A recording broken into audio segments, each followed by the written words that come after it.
groupe Média du Sud, bienvenue à cette édition, le sommaire. Les acteurs de la santé contractuelle du programme JICA sont en grève pour 72 heures à compter de ce mercredi. Ces derniers réclament 8 mois d'arriérés de salaire. Vous aurez la réaction du major de l'hôpital Silence dans la rubrique santé de Rokhaya-Bey. 150 cas de grossesse non désirée, dont un cas de viol d'une élève en classe de CM1. Tels sont les chiffres alarmants enregistrés dans la région de Sédhiou. Cette révélation a été faite par l'adjoint au préfet à l'occasion d'un forum sur le mariage des enfants organisé par la RADDHO. Bienvenue et merci de vous informer sur les www.gms.sn. À Sédhiou, alors que l'année académique n'est pas encore terminée, les résultats d'une étude menée sur les cas de grossesse en milieu scolaire donnent des chiffres alarmants.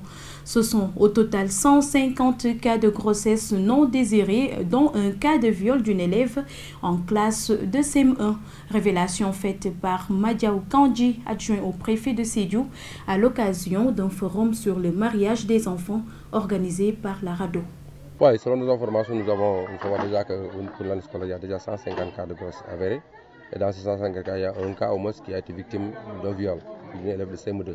Ça vraiment se dit que vraiment c'est alarmant. C'est alarmant pour l'année scolaire et surtout pour en tout cas une ville en émergence. Donc, quand on sait que nous, notre préoccupation, c'est les ressources humaines et on compte beaucoup sur les femmes, ça vous dit, ces 150 femmes ne sont plus en tout cas prévisibles pour qu'ils restent à l'école. C'est-à-dire que ça des cas d'abandon et compte du contexte actuel, en tout cas ce qui est cette année, il faut que ces élèves-là. Donc là, vraiment, il faudrait, ça doit s'arrêter. Et je te l'ai dit tantôt, toute la communauté est impliquée.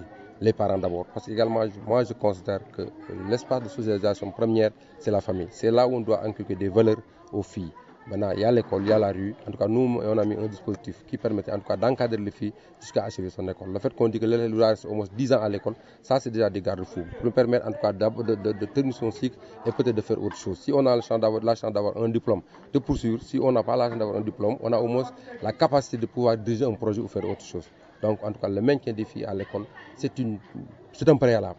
Et alors on ne peut pas y arriver avec ces cas de grossesse, c'est alarmant. Il faudrait que cet enfant-là, quand même, porte son propre combat. Parce que vraiment, tout ce qui fait sans moi est contre moi. Si l'enfant déjà est conscient de son droit, il doit arriver en tout cas à convaincre ses parents en étant négociateur, bien sûr. Je ne voudrais pas aujourd'hui que les enfants construisent en tout cas un tiraillement entre famille, femme et enfant. Non, non, non.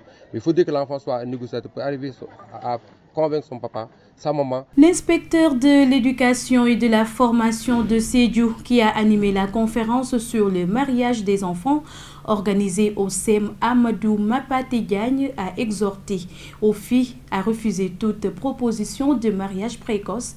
Abdoulaye Nying, que je vous propose d'écouter au micro de Lamine Diop. C'est par rapport au poids démographique des femmes et des filles, qui représentent plus de 50% de la population du Sénégal.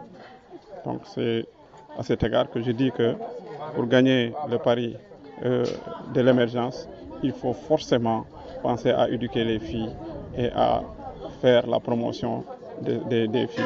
Et l'éducation pose problème? Oui, ça pose problème, d'autant plus que la plupart des filles, une fois au collège surtout, entre 12 et 16 ans, sont données en mariage. Ça, c'est un problème. Donc la scolarité des filles est ainsi compromise par les parents qui, de façon précoce, n'est-ce pas, les donnent en mariage à des proches la plupart du temps ou à des riches. On leur dit de ne pas céder à la pression des parents. Quelque part, lorsqu'on leur propose de les donner en mariage, la plupart du temps, ils refusent dans un premier temps. Mais avec la pression familiale, elles finissent toujours par céder. Ce qu'on peut leur dire, c'est de ne pas céder à la pression, quelle que soit son origine, et de s'en ouvrir aux autorités. Parce que vraiment, on a le CDPE, Comité départemental de la protection de l'enfant, et il y a des organismes, des services au niveau départemental qui peuvent vraiment aider à éradiquer ce phénomène-là. L'Association pour le développement intégré de Kabiline a organisé le week-end dernier la 43e édition de son congrès. La question de la réconciliation a fait l'objet d'une conférence qui a vu la participation des autorités locales de la zone. Le reportage est de Sissa Okouli.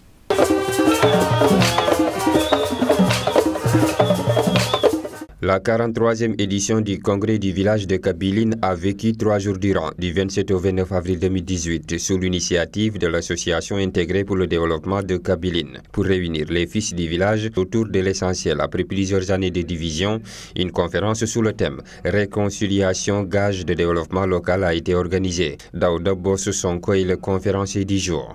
Les gens de Kabiline 2, où il y a les quartiers de Elikakou et de Bagileli. Le congrès dont nous parlons aujourd'hui, le président du congrès est de Elikakou. À partir de ce moment, j'avais dit que c'est quand même une chose importante pour aller vers une réconciliation. Raison pour laquelle j'avais attiré l'attention des gens pour leur dire que ce n'est pas un problème de quartier, mais c'est un problème d'individu. L'adjoint au maire de la commune de Djingaki, qui a pris part à la conférence, n'a pas manqué de saisir l'occasion pour montrer la voie de la réconciliation à la jeunesse du village. Bekay Djedjou, adjoint au maire de Djingaki. J'ai lancé un appel à la jeunesse de Kabiline. Que le congrès, oui, permet aux gens de se rencontrer, de discuter sur des questions de développement. Mais les journées culturelles n'en feront pas moins. Au lieu de se focaliser sur le terme congrès, autant créer une autre entité qui va prendre en charge l'ensemble de toutes les couches sociales de Kabiline et qui va gérer ce qu'on peut appeler des journées culturelles de Kabiline. Et Kabiline va se retrouver dans son entité et décider sur des questions de développement et nous aider à orienter les projets du développement de Kabiline. Consciente des conséquences négatives que peuvent engendrer cette division, l'union des deux parties en conflit reste la seule préoccupation de l'association pour le développement intégré de Kabiline. Ainsi, les habitants gardent espoir sur ce nouvel appel à la réconciliation, tout en espérant qu'il ne tombera pas dans l'oreille d'un sourd.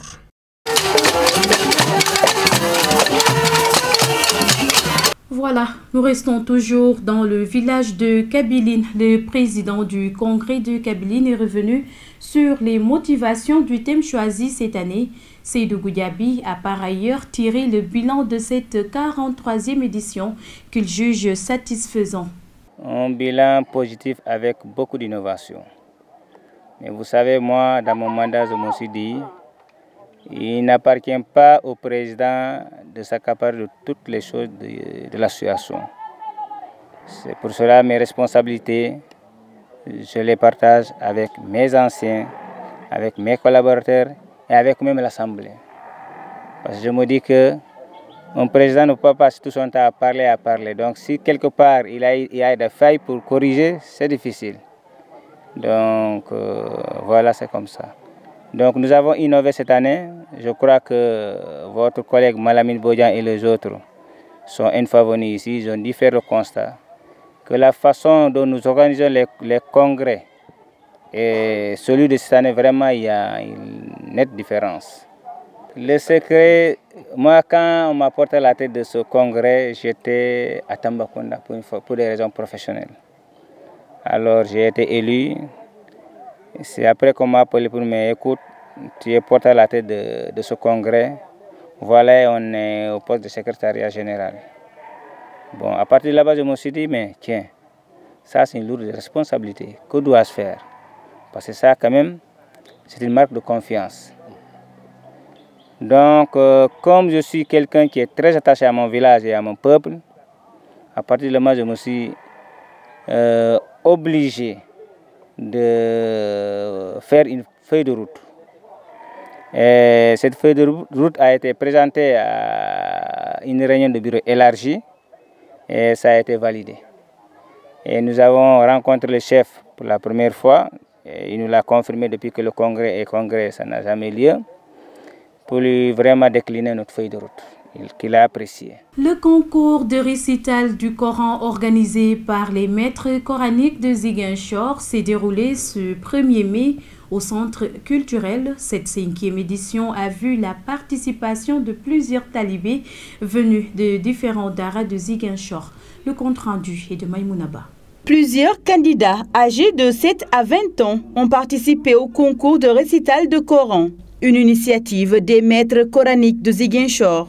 Cette 5e édition a enregistré la présence de plusieurs responsables de Dara, accompagnés de leurs talibés. Monsieur Abdourahmane Fall, inspecteur des Dara à l'IEF de Ziguinchor, revient sur l'importance d'un tel événement. À l'amélioration des enseignements du Coran au niveau de la région. Au vu de ce que nous avons entendu aujourd'hui, on a noté vraiment un bon enthousiasme au niveau des enfants. On a noté aussi que le niveau tend vers le haut, même s'il y a quelques difficultés, mais nous jugeons qu'avec les efforts consentis par les Serigne Dara, on espère vraiment d'atteindre le niveau qu'on souhaite. Cet inspecteur des écoles coraniques magnifie les efforts consentis par l'État du Sénégal pour soutenir ces établissements coraniques.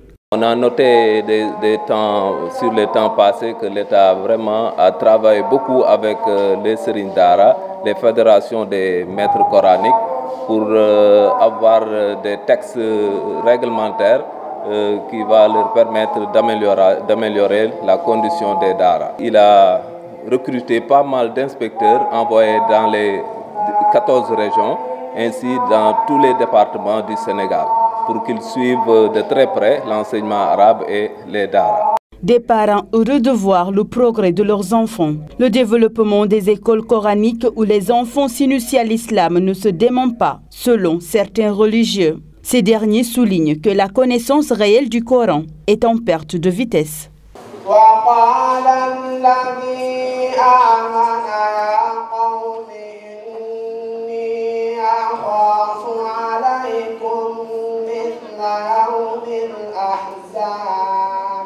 Nous passons à présent à la rubrique santé de Rokhaya Bey.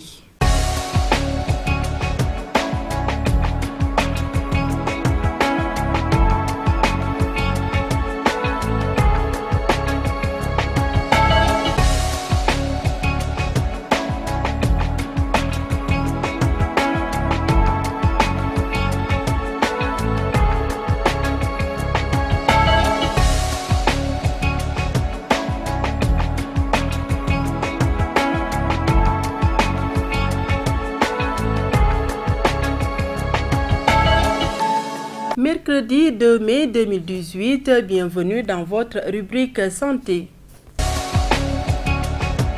Au lendemain de la fête du travail, les agents de la santé des programmes Cobra et JICA intervenant à Ziguinchor observent 72 heures de grève à compter de ce mercredi. Selon Mamadou Massani Yedjou, major de l'hôpital Silence, l'État du Sénégal, à travers son programme de couverture maladie universelle, doit au district sanitaire de Ziguinchor 84 millions de francs CFA. Nous l'écoutons au micro de Eva Sagna.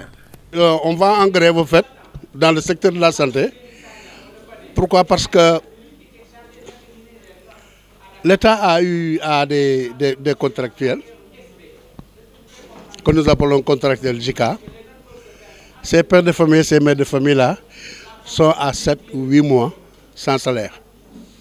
Nous disons que ce n'est pas normal. Le deuxième élément, c'est la couverture maladie universelle. Nous avons eu à consulter gratuitement et donner gratuitement des médicaments aux enfants. Ça fait maintenant 16 à 18 mois. L'État ne rembourse pas. Et ça, ce n'est pas bon. Parce que nous, on a donné.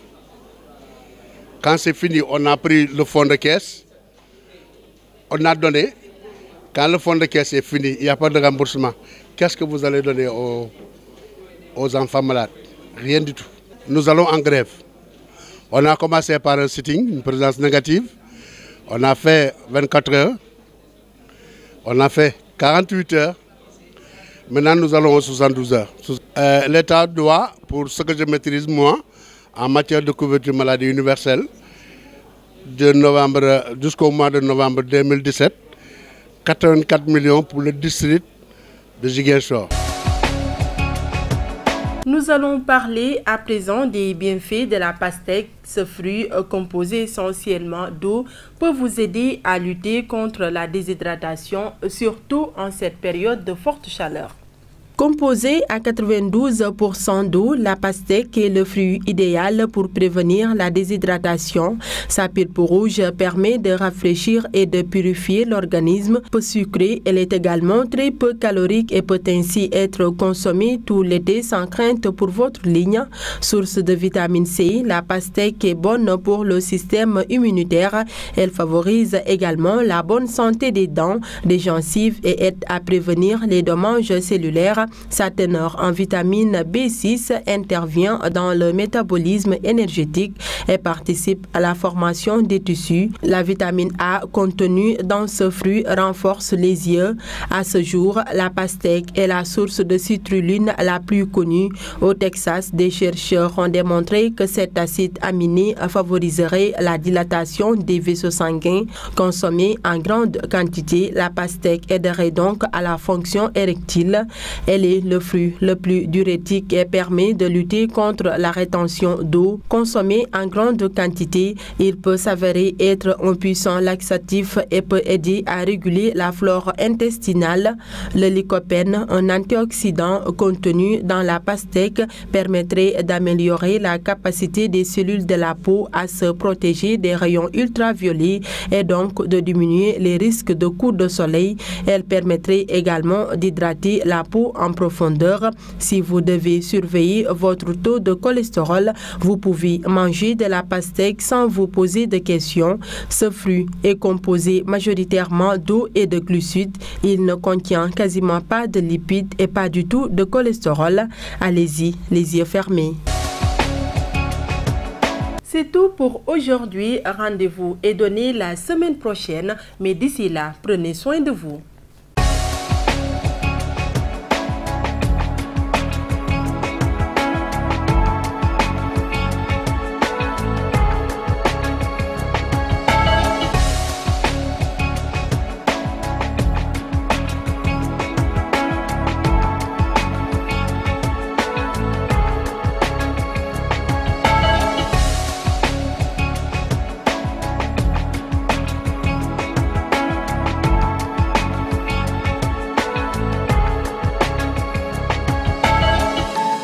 La page des sports et nous est présentée par Mafou Kouyaté. Nous entamons cette page sport à Bignona. La relance du sport scolaire prônée par le ministre de l'Éducation nationale est effective à l'IEF de Bignona 1. Les différentes finales ont été jouées mardi. L'inspecteur de l'éducation et de la formation de Bignona 1, satisfait d'avoir matérialisé une directive ministérielle, revient sur l'enjeu du sport à l'école. Issa Dior, IEF de Bignona, est au micro de Lamine Badiane. Nous nous sommes inscrits résolument dans cette relance et au regard des différentes prestations qui ont eu lieu pendant ces finales départementales, nous pouvons dire que la relance est effective ici à Bignona. Nous avons assisté à des finales au niveau individuel et c'est le lieu véritablement de féliciter tous les différents athlètes qui se sont distingués. Et c'est important qu'au niveau individuel, que ces activités-là soient pratiquées dans nos écoles, dans nos établissements.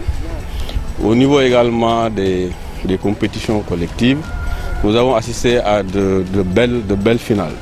Pour dire simplement que véritablement, le pari de l'organisation, on peut vraiment le dire sans commune mesure, a été relevé. Il est déjà dit qu'il nous faut faire de sorte que ceux-là qui excellent dans les disciplines sportives, qu'on puisse leur montrer leurs différentes potentialités pour également les amener à faire des efforts au niveau académique. Et c'est véritablement ça l'enjeu. Les finales des compétitions sportives à l'école de l'IEF 1 ont été présidées par l'adjoint au préfet de Bignona.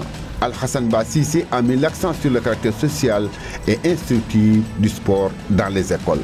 Al-Hassan Bassissé, toujours au micro de Lamine Badiane. Nous sommes très satisfaits de la bonne organisation de ces compétitions. C'était un défi, ça il faut le dire, parce que l'État quand même a décidé cette année de relancer le sport scolaire. Ce n'était pas évident qu'on puisse véritablement avoir ces résultats.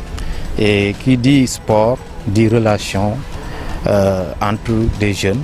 Et c'est des jeunes de différentes écoles, mais aussi de différentes localités. Je pense que le fait de les regrouper à un moment, chaque fois il y a des liens qui se tissent. Et à partir d'aujourd'hui, à partir de ce moment-là, ces liens peuvent aboutir demain jusqu'à véritablement à des liens très étroits et qui peuvent véritablement aboutir à autre chose. C'est pour cela que j'ai demandé à ces jeunes-là, aujourd'hui ils se connaissent ici, mais je pense qu'ils peuvent demain continuer quand même leur connaissance, renforcer leur connaissance et peut-être arriver à des jumelages entre établissements.